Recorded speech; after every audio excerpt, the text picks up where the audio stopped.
Women. What do you find most confusing about men? Their refusal to see a doctor, even if they have the means. Your leg has fallen off. 'Tis but a scratch.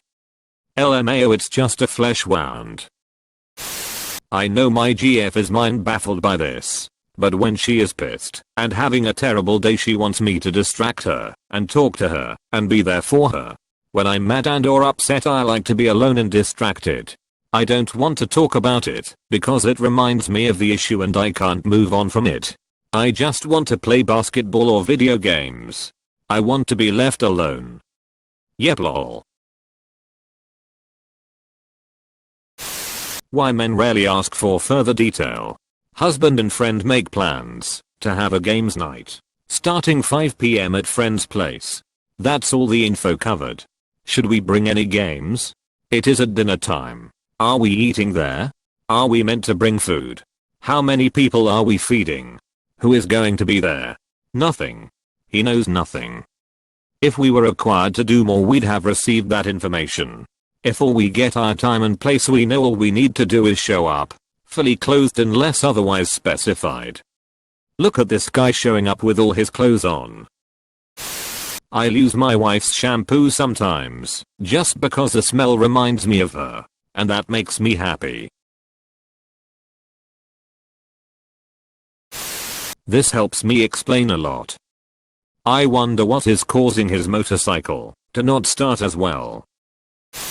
I haven't noticed this with girls, but I have noticed that my husband will just like stare out into space with severe concentration, and I'll be like, "What's wrong, babe?"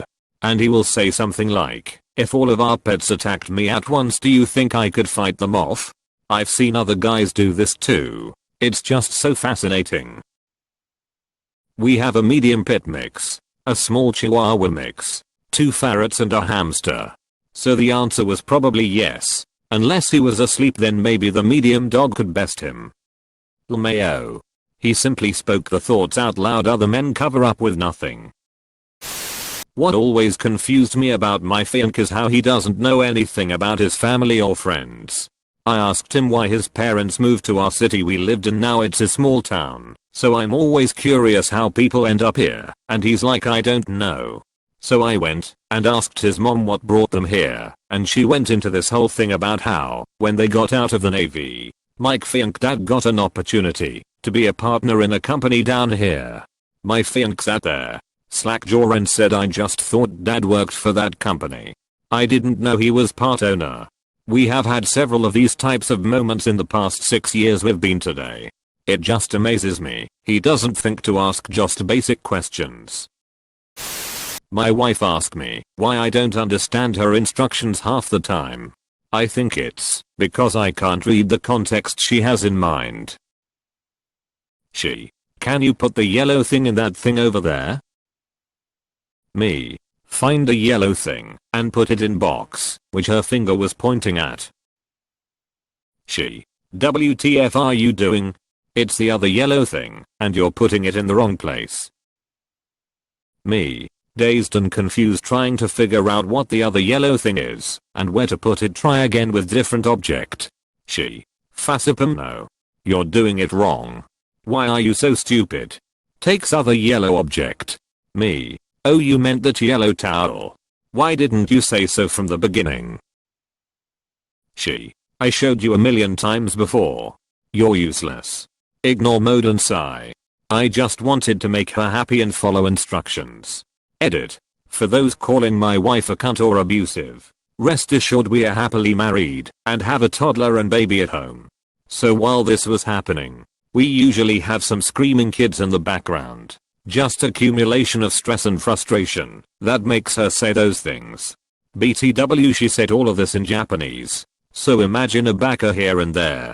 Adding to the fact Japanese is even harder to understand, it's the air they say here. My wife does the same thing to me. It's really bad with clothes, because I'm pretty sure she is just bad with colors. I love her, I love her, I love her. Her. "Hey, pass me that black shirt." Me, "I'm surrounded by like 3 gray shirts and a solid black shirt up here." Passes her the solid black shirt. Her. "No, that black shirt," points to the gray shirt with a black stripe on the arm and a black graphic on the front. I'm confused. Hey, I don't want to nag, but can you take out of the trash? Him, yep. Me, sees trash there next day. Because we intend to take out the trash eventually, but often procrastinate until we forget about the trash. Yup. 100% intended to, maybe wanted to, felt obligated and willing. Got distracted. As soon as that happened, it was wiped from my mind like the Men in Black pen does. In Dutch, guys call each other pik, which in English means dick. But they say it in a friendly way, because they're mates. Why call each other dick? Why not? Australians call each other cunt. It's a cool word, pik. I'm trying to make the word cunt in the US as acceptable as it is in Australia. It's not going very well. Edit. The movement lives. Bless all you merry cunts. My wife says she never understood how my friend walks into the apartment and goes straight to the kitchen and grabs stuff to eat/drink, like it's his own home. On top of it, I don't give a f. She says she could never do with her girlfriends. While at the fridge, you got anything to drink/eat? Don't know, check the fridge. You know where everything is. Get it yourself. Growing up, we had a friend like this. But it didn't matter if we were home or not. We'd come home from vacation with him in our living room watching TV and eating our food. He was cool though, and still is. He'd even restock our pantry. This was a 12 to 14-year-old boy just letting himself into someone's house while they were gone. He'd also sleep there sometimes. And no, he didn't have family problems. He was just a strange one. How little they know about their friends. My husband was friends with a guy for years and didn't know how old he was. Don't even know how old I am. It's a number. I do know that much. Useless data. Man talking golf to friends. I was on the third hole. My second shot. My ball was in the second cut about 6 feet from that big oak tree and about 3 feet from that big root that looks like a skinny sheik's ass. I used my 3-wood and hit the perfect shot, landing just 2 feet from the pin. Wife. Can you pick up third child from school today? Man. What school does he go to? Edit. My first silver. Thank you. Confession. This is a made-up scenario to illustrate that I find it confusing that men can remember so much vivid detail about golf and not other things. I actually find it quite charming about my husband how he remembers golf. The response: use the third child, because it would be much easier to lose track of where your third child goes to school. The first child, everything is new. But by the time a third child comes around, and you have kids possibly at 3 different schools, it would be easier to mix it up. I use this example as an exaggeration of something my ex-husband once said. The actual situation/comment was, me, will you go to a meeting at second child's school at 7:00? Ex-husband, okay, where is the entrance to the school? We have a third child? What is up with having friends that give you speep and attitude and it's all good? It's like you all like to torment each other and laugh about it. Not all men, just the ones I know. Edit. Awesome responses. It puts it into perspective, lol. It's called ball busting. It's just friendly joking and ribbing. Keeps you grounded and humbled. You could be the CEO of the most frighteningly powerful company in the world and still be leisure suit Larry to your friends. I work at a small redneck bar and most people are hard-working guys who get by in life. Some guys make a lot more than others. But everyone is friends and like beer, so we are all the same here. One person gets around, then the next one does. If you can only afford to get a few beers, get what you can and no one will judge. And as far as peep talking, if everyone at the bar isn't making fun of you to your face and laughing about with you, then the bar does not like you. I'd be worried if the regulars didn't give me speep. That's the thing. If people are making fun of you and busting your balls, they like you. You are part of the pack. But if they tread carefully around you and just kindly leave you alone, you don't smell like them and thus not part of their pack. How they absolutely refuse to ask for help. Back when we had no smartphones, we were trying to find my friend's street, and this guy I was with preferred to walk aimlessly for 30 minutes before I had enough and dared to ask someone for directions. Pretty much the first rule of the standard male mindset is that we are native problem solvers. Present a challenge and it becomes a project. A man is not lost. He just hasn't solved the puzzle of how to get to his destination yet. If you come to us with a sob story looking for a sympathetic ear, please make sure you tell us that early on. Otherwise you'll hear, "Have you tried X?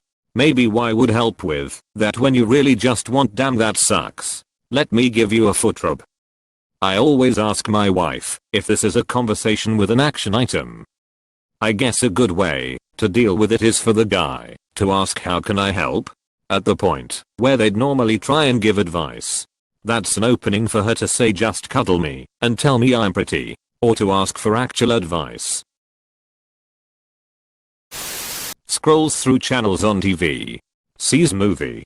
Does not know when it started. Has zero context about the plot. Watches the rest of the movie anyway. Context clues. There's a bit of a fun puzzle to it as well. Those handshakes you do. How do you coordinate it? It baffles me. A lifetime of practice. Still goes wrong sometimes.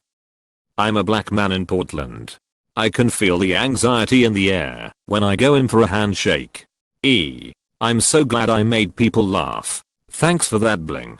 Damn, now I gotta buy more chains. There's the gif of Snoop going in for the fist bump with the ultimate last minute save into grabbing a guy's hand. I want to be that good one day. He's a smooth cat. Apparently men can go into mental neutral and not think about anything. If this is true, how the f*** does that even work? Also, hands in pants when watching TV/relaxing. Don't get it. Edit, this blew up.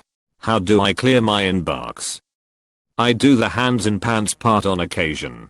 I guess the best way to describe it is that it's similar to how some women play with their hair unconsciously.